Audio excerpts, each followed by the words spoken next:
Hello my dear friends and my dear students. आज एक अलग टाइप का ही क्लास होने वाला है। बहुत ही इंपॉर्टेंट क्लास है। जो स्टूडेंट को पोलिनोमियल चैप्टर में प्रॉब्लम है उन लोगों के लिए बहुत इंपॉर्टेंट वीडियो है। और आज आप लोगों को पोलिनोमियल चैप्टर का सारा कॉन्सेप्ट आज एक ही क्लास में आप लोगों को समझा दूंगा। ऐसा वीडियो आज तक ना किसी ने बनाया है, पेड सर्विस में भी ऐसा वीडियो आपको नहीं मिलेगा। तो पोलिनोमियल कॉन्सेप्ट का सारा कॉन्सेप्ट आपको ए टू जेड सिखा दूंगा, कुछ भी नहीं बचेगा। ये कॉन्सेप्ट आप अच्छा से सीख लीजिए कि पोलिनोमियल चैप्टर का कोई भी सम आपको हार्ड नहीं लगेगा। शुरू करने से पहले अगर अभी तक चैनल को सब्सक्राइब नहीं किया है तो प्लीज सब्सक्राइब कर लीजिए, क्योंकि यहाँ हमेशा वैल्यूएबल कंटेंट देता हूँ। कोई पेज का प्रोविजन नहीं है। रॉयल कोचिंग जो है चैनल में आपको ए टू जेड सीरियली मिलेगा, कोई गैप नहीं रहेगा। तो ए टू जेड आप समझ सकते हैं आराम से। तो शुरू करने से पहले आप लोगों को समझा देता हूँ आज क्या क्या सिखाने वाला हूँ। कॉन्सेप्ट ऑफ पोलिनोमियल सारा कुछ सिखा दूंगा। क्लास 10 मैथ्स का चैप्टर उनमें भी पोलिनोमियल है, दूसरा क्लास में भी है, तो सबके लिए ये वीडियो इंपॉर्टेंट है। तो क्या क्या सिखाऊंगा, जो एकदम नया है पोलिनोमियल के बारे में कुछ पता ही नहीं है उन लोगों के लिए भी बहुत इंपॉर्टेंट क्लास है। देखिए, इंपॉर्टेंट डेफिनेशन से स्टार्ट करूंगा। या आपको कांस्टेंट क्या है, वेरिएबल क्या चीज है, अलजेब्रिक एक्सप्रेशन किसे कहता है, पोलिनोमियल किसे कहता है, टर्म्स किसे कहते हैं, like terms unlike terms, coefficient किसे कहते हैं, फैक्टर्स मतलब क्या है, जीरो पोलिनोमियल क्या है, degree of polynomials, types of polynomials, standard form of various degree polynomials. उसके साथ आपको मोनोमियल, बाइनोमियल, ट्राइनोमियल, क्वाड्रिनोमियल के बारे में भी आपको बताऊंगा। उसके बाद constant, linear, quadratic and cubic polynomial के बारे में सारा कुछ आपको ए टू जेड सिखाऊंगा। जीरोस ऑफ पोलिनोमियल किसे कहता है, relation between zeros and coefficient of polynomial and division algorithm for polynomial, ये सारा कुछ आप लोगों को आज एक ही क्लास में समझा दूंगा। तो वीडियो स्किप मत करना, ध्यान से देखना, एक बार समझ लीजिए। उसके बाद आपको बार बार पोलिनोमियल के बारे में सीखने का जरूरत नहीं पड़ेगा। ये कॉन्सेप्ट आप क्लियर कर लीजिए। उसके बाद आपका जो भी आपका मैथ बुक है उसका पोलिनोमियल का सॉल्यूशन आप आराम से इजीली कर सकते हैं, कोई झंझट नहीं लगेगा। तो शुरू करते हैं आज का वीडियो। ये डेफिनेशन समझ लीजिए पहले। कांस्टेंट, कांस्टेंट मतलब क्या है, number of terms having fixed value. कोई भी टर्म्स जिसका फिक्स वैल्यू हो, जैसे कि 5 का एक फिक्स वैल्यू है, 5 का एक फिक्स वैल्यू है, ये सब फिक्स वैल्यू है। इस टाइप का नंबर को क्या बोला जाता है, कांस्टेंट बोला जाता है। ये कांस्टेंट है जिसका फिक्स वैल्यू हो। Next, variable, the quantity which can take a number of real values. जो भी क्वांटिटी है अलग अलग रियल वैल्यू उसका हो सकता है। And denoted by English alphabet. जो number X Y Z A B C English alphabet के द्वारा एक्सप्रेस किया जाता है उसको बोला जाता है वेरिएबल, मतलब उसका अलग अलग वैल्यू हो सकता है। Next, algebraic expression. Algebraic expression means combination of constant variables connected by science plus minus divide and multiply. एकदम इजी में समझाया, आप इसको नोट करके रखिए, आपको ऐसे डिफिनेशन याद रहेगा। कॉम्बिनेशन ऑफ कांस्टेंट, जिसमें कांस्टेंट टर्म भी रहेगा, मतलब ऐसे वाला टर्म्स भी रहेगा, जिसमें वेरिएबल रहेगा जैसे कि एक्स वाई जेड एबीसी, ऐसा वेरिएबल भी रहेगा, लेकिन उसके बीच में क्या है, प्लस माइनस डिवाइड या मल्टीप्लाई कोई भी साइन हो सकता है, तो उसे बोला जाता है एल्जेब्रिक एक्सप्रेशन। जैसे कि फॉर एग्जांपल इसमें प्लस एंड माइनस है, नहीं तो डिवाइड भी हो सकता है, मल्टीप्लाई हो सकता है, ठीक है ना। नाउ आता है पोलिनोमियल। पोलिनोमियल मतलब है algebraic expression in which variables have non negative power and do not contain variable in the denominator.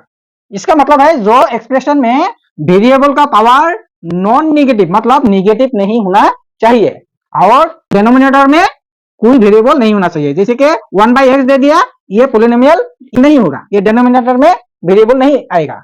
जैसे कि x⁻² लिख दिया +1, ये भी पोलिनोमियल नहीं है। पोलिनोमियल होने के लिए क्या होना पड़ेगा, इसमें प्लस होना पड़ेगा, नहीं तो जैसे कि x² + 2 3x + y + z कोई भी लिख सकता है।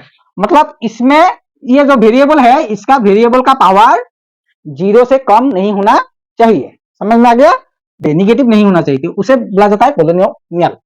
ना आता है टर्म्स में। टर्म्स क्या है, parts of algebraic expression separated by plus और माइनस साइन। तो जो एल्जेब्रिक एक्सप्रेशन के बीच में प्लस और माइनस रहता है उसे टर्म्स बोला जाता है। इसमें ये मल्टीप्लाई हो सकता है, डिवाइड हो सकता है, लेकिन प्लस और माइनस से सेपरेटेड होना चाहिए। जैसे कि इसमें देखिए टर्म्स कितना है, ये जो टर्म्स है ये सारा क्या मल्टीप्लाई करके रखा हुआ है, तो ये एक ही टर्म होगा। ओनली प्लस एंड माइनस से सेपरेटेड होना पड़ेगा। तो ये माइनस है, ये प्लस है, तो मतलब ये एक टर्म है, ये एक टर्म है, ये एक टर्म है, तो प्लस माइनस साइन से पता चलेगा ये एक्सप्रेशन में कितना टर्म्स है। नेक्स्ट आता है लाइक टर्म्स। लाइक टर्म्स क्या है, terms with same variable and same exponent. जो जो टर्म्स में वेरिएबल सेम है, एक्सपोनेंट भी सेम है, मतलब पावर भी सेम है। जैसे कि इसका x है, इसका x है, ये लाइक टर्म्स है। इसका x स्क्वायर y है, इसका x स्क्वायर y है, मतलब ये लाइक टर्म्स है। अनलाइक टर्म्स मतलब terms with different literal factors. मतलब जैसे कि इसमें लिख लिया 3x, लिया 3x स्क्वायर, 3y, ये दोनों का वेरिएबल सेम है लेकिन पावर अलग अलग है। वेरिएबल सेम होने से ही लाइक टर्म नहीं होगा। अगर पावर सेम नहीं होगा, पावर डिफरेंट होगा तो अनलाइक टर्म्स होगा, नहीं तो वेरिएबल अलग अलग है वो भी अनलाइक टर्म्स है, ठीक है ना। जैसे कि 3x एंड 4y, ये अनलाइक टर्म्स है। ये अनलाइक टर्म्स में वेरिएबल सेम हो सकता है लेकिन अगर एक्सपोनेंट अलग अलग है वो अनलाइक टर्म्स में आएगा। ना आता है कोएफिशिएंट। कोएफिशिएंट क्या है? एनी नंबर और constant factor multiplied with variables और ग्रुप ऑफ वेरिएबल्स। कोई नंबर, जो नंबर वेरिएबल के साथ मल्टीप्लाई रहता है, नहीं तो ग्रुप ऑफ वेरिएबल भी हो सकता है, एक से ज्यादा भी वेरिएबल हो सकता है, उससे बोला जाता है कोएफिशिएंट। जैसे कि इसमें कोएफिशिएंट क्या है? ये कोएफिशिएंट है, 3 कोएफिशिएंट है, ये वेरिएबल के साथ मल्टीप्लाई है।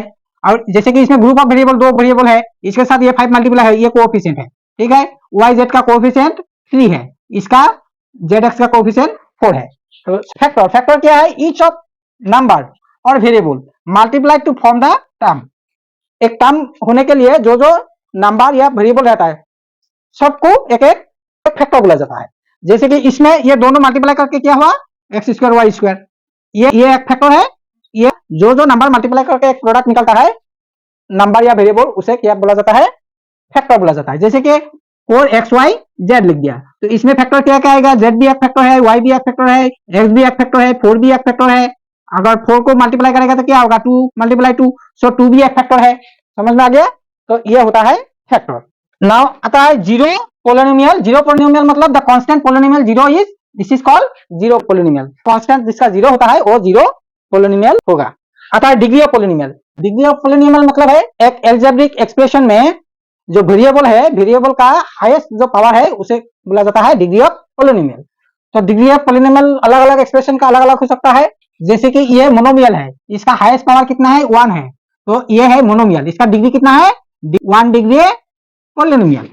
इसका डिग्री 2 है, मैक्सिमम पावर क्या है? 2 है, तो डिग्री है 2। इसे अगर डिग्री 2 होता है, हाईएस्ट पावर 2 होता है, तो उसे बाइनोमियल बोला जाता है। अगर डिग्री मैक्सिमम 3 होता है तो इसको ट्राइनोमियल बोला जाता है, ठीक है, ट्राइनोमियल।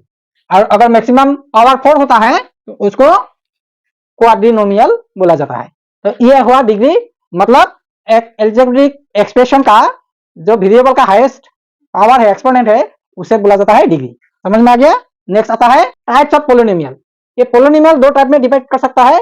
एक तो है on the basis of terms and on the basis of degree.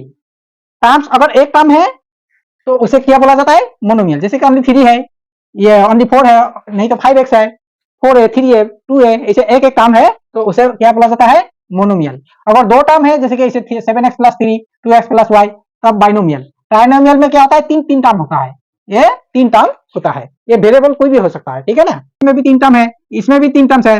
अभी देखिए इसमें नीचे नंबर हो सकता है लेकिन ये x अगर नीचे जाएगा 4/x होगा तब ये पोलिनोमियल नहीं होगा, ठीक है ना। वेरिएबल का पावर नीचे जाएगा मतलब माइनस में जाएगा। अगर 4 टर्म्स रहता है जैसे कि इसे 3a + b + 2c + 3, इसे 4 टर्म्स है इसमें, तो इसे बोला जाता है क्वाड्रिनोमियल। इसमें भी 4 टर्म्स है तो ये तीनों ये मिला के एक ही टर्म होता है, ठीक है ना। ये 20-20 में मल्टीप्लाई है मतलब ये एक ही टर्म है। तो टर्म सेपरेट कौन सा साइन करता है? प्लस और माइनस साइन क्या करता है? टर्म को सेपरेट करता है। तो प्लस और माइनस साइन के बीच में जितना रहेगा वो एक ही टर्म है। समझ में आ गया?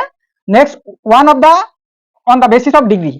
डिग्री के ऊपर डिपेंड करके कांस्टेंट पोलिनोमियल होता है, linear polynomial, quadratic polynomial, cubic polynomial. Constant polynomial का डिग्री 0 होता है। डिग्री 0 डिग्री पोलिनोमियल जो है वो है कांस्टेंट पोलिनोमियल। और जो पोलिनोमियल का डिग्री 1 है उसे बोला जाता है लीनियर पोलिनोमियल। तो ये जैसे कि ये लीनियर पोलिनोमियल, ये बाइनोमियल भी है, अब बाइनोमियल भी बोल सकता है एंड लीनियर पोलिनोमियल भी बोल सकता है। नेक्स्ट क्वाड्रेटिक पोलिनोमियल में इसमें क्या होता है? डिग्री मैक्सिमम पावर 2 होता है, तो डिग्री 2 होगा। तो ये जो पोलिनोमियल है इसको क्वाड्रेटिक, ये मैक्सिमम पावर 2 है। क्यूबिक पोलिनोमियल होता है जिसका डिग्री 3 हो, तो मतलब ये जो पोलिनोमियल है इसका मैक्सिमम पावर 3 है, तो ये क्यूबिक पोलिनोमियल हो गया। नाउ आता है स्टैंडर्ड फॉर्म ऑफ पोलिनोमियल्स। तो कांस्टेंट पोलिनोमियल का स्टैंडर्ड फॉर्म है px = a। A should not be zero, A zero होना नहीं चाहिए। लीनियर पॉलिनोमियल में क्या है, P X equal to A X plus B, इसमें भी कंडीशन है ये ए जीरो होना नहीं चाहिए। ये अगर ए जीरो हो जाएगा, बी बचेगा, तो अब ये कांस्टेंट पॉलिनोमियल हो जाएगा। क्वाड्रेटिक पॉलिनोमियल में क्या है, मैक्सिमम पावर 2 है और स्टैंडर्ड फॉर्म है A X square plus B X plus 3। इसमें भी कंडीशन क्या है, ये ए जीरो होना नहीं चाहिए। अगर ये ए जीरो हो जाता है तब क्या हो जाएगा, ये पूरा जीरो हो जाएगा, तो बचेगा इतना, मतलब तब ये लीनियर पॉलिनोमियल हो जाएगा। तो उसके बाद क्यूबिक पॉलिनोमियल में आता है P X equal to A X cube plus B X square plus C X plus D. इसमें भी कंडीशन क्या है, A should not be zero. A अगर जीरो हो जाता है, ये जीरो हो जाएगा, तो ये फिर ये क्वाड्रेटिक पॉलिनोमियल हो जाएगा। तो इसमें से कॉमन बात क्या है, A should not be zero. Standard form सिखा दिया, मोनोमियल बाइनोमियल पहले ही सिखा दिया, and constant and linear quadratic equation के बारे में भी ऑलरेडी बोल दिया। ना आता है zeros of polynomial. Zeros of polynomial मतलब 3x प्लस 3 इक्वल टू 0 लिख लिया, ठीक है। तो इसमें x का वैल्यू किया देने से पॉलिनोमियल का टोटल वैल्यू जीरो हो जाता है, उसे बोला जाता है क्या, जीरोस ऑफ पॉलिनोमियल। जैसे कि ये एक पॉलिनोमियल है, इसमें x का वैल्यू अगर -1 देगा तो -3 प्लस 3 हो जाएगा, मतलब इसका आंसर क्या निकलेगा, जीरो। तो मतलब ये -1 इस पॉलिनोमियल का जीरोस है, समझ में आ गया। Now relation between zeros and coefficient. Zero और कोएफिशिएंट के बीच में जो रिलेशन है, ये पहला है लीनियर पॉलिनोमियल। लीनियर पॉलिनोमियल का standard form ax plus B था, तो इसमें x का वैल्यू निकालने से क्या होगा, माइनस बी बाई ए, मतलब इसका जीरो क्या होगा, minus constant term divided by coefficient of x। ये कांस्टेंट टर्म है, जैसे कि इसको मैं ले लिया 2x प्लस 3 ले लिया, ठीक है। 2x प्लस 3 इक्वल टू 0, तो x इक्वल टू क्या होगा, -3 बाई 2 हो जाएगा, ठीक है ना। इसका मतलब है ये कांस्टेंट टर्म है, कांस्टेंट टर्म के आगे माइनस और x के साथ जो कोएफिशिएंट है वो नीचे आएगा। नेक्स्ट क्वाड्रेटिक पॉलिनोमियल में क्या होता है, दो जीरो होता है इसमें क्वाड्रेटिक पॉलिनोमियल में। तो दो जीरो, अगर एक अल्फा होगा एक बीटा होगा, तो दो जीरो का सम करके जितना हो जाएगा माइनस बी बाई ए, मतलब इसका स्टैंडर्ड फॉर्म क्या था, A X square plus B X plus C था। तो ये माइनस बी मतलब minus coefficient of X divided by coefficient of X square देने से ये होता है relation between sum of two zero is equal to minus coefficient of x divided by coefficient of x square, and then product of two zero, दो zero का multiply किया जाता है तो क्या होता है c by a, मतलब ये कांस्टेंट टर्म को ये x स्क्वायर का बेस से डिवाइड करने से, सॉरी ये माइनस नहीं होगा, कोएफिशिएंट से डिवाइड करने से ये दो जीरो का प्रोडक्ट निकलता है। ये है relation between zeros and polynomial. Now एक पॉलिनोमियल का दो जीरो ये होता है, तो वो पॉलिनोमियल क्या होता है, x square minus alpha plus beta x plus alpha beta, मतलब एक्स का बेस के साथ दो पॉलिनोमियल का जीरो प्लस कर दो और दो पॉलिनोमियल का जीरो मल्टीप्लाई कर देने से वो क्वाड्रेटिक पॉलिनोमियल निकल जाता है। नाउ आता है डिवीजन एल्गोरिथम ऑफ पॉलिनोमियल। तो डिवीजन एल्गोरिथम क्या कहता है, P X equal to G X multiply Q X plus R X, मतलब पी एक्स डिविडेंड है, डिविजर क्वोशिएंट प्लस रिमाइंडर। तो वही जो हम लोगों का dividend divisor quotient and remainder का जो रिलेशन है वही एल्गोरिथम ये पॉलिनोमियल का भी है। तो इसमें से अगर डिविजर निकलना है, ये जीएक्स निकलना है, तो P X minus R X divided by P X से डिवाइड कर देने से हो जाएगा। पीएक्स अगर निकलना है तो पीएक्स में से आर एक्स माइनस कर दीजिए, जीएक्स से डिवाइड कर दीजिए। क्वेश्चन पूछ सकता है जीएक्स क्या है, डिविजर क्या है, डिवीजन क्या है। डिविजर क्या है तो ये फॉर्मूला अप्लाई कीजिए, और क्वेश्चन निकलने देगा तो ये फॉर्मूला अप्लाई करके आप निकल सकता है। तो आज ये पॉलिनोमियल चैप्टर का कॉन्सेप्ट में समझाने का कोशिश किया हूँ। वीडियो कैसा लगा, अच्छा लगा तो लाइक कमेंट शेयर जरूर करना और अपने फ्रेंड्स को जरूर शेयर करना। अगर आपका ये वीडियो काम का नहीं है तो आप दूसरा स्टूडेंट को शेयर कीजिए, ग्रुप में शेयर कीजिए, शॉर्ट्स का भी एंजॉय कर सकता है और बहुत सारा है प्लेलिस्ट में, आपको पता चल जाएगा। चैनल विजिट करने से जरूर आपको अच्छा लगेगा। तो आज के लिए इतना ही, फिर मिलेंगे। Thank you very much.